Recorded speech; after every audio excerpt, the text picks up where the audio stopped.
Jobs and professions.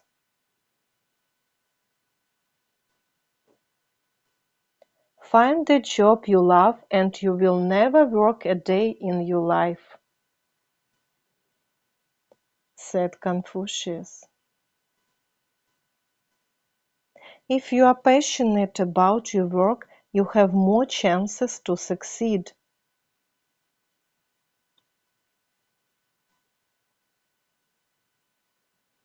It is absolutely wrong to chase your parents' dreams.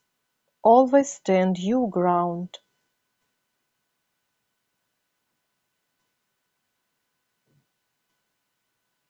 It is also important to get appropriate education that will give you necessary skills and knowledge.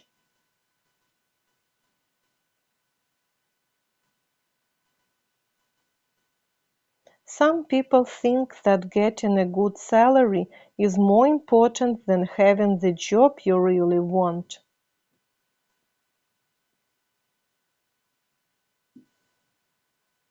Do you agree with it?